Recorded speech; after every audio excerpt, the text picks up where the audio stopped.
మూడవ అధ్యాయము, నిర్గమాకాండం 3వ అధ్యాయము 21, 22 వచనాలు ఒక్కసారి చదివి వినిపిస్తానండి.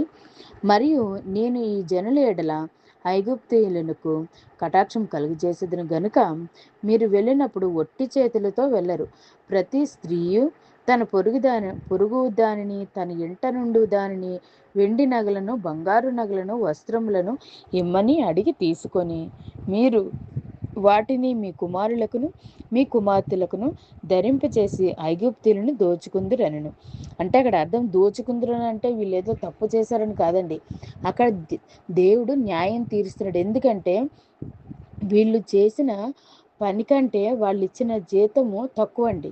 వాళ్ళు అంత భయంకరంగా హింసించి శ్రమ పెట్టి వాళ్ళ చేత వెట్టి పనులు చేయించుకున్నారు. దానికి తగ్గ జీతం వాళ్ళు ఐగుప్తీయులు ఇశ్రాయేలీయులకి ఇవ్వలేదు.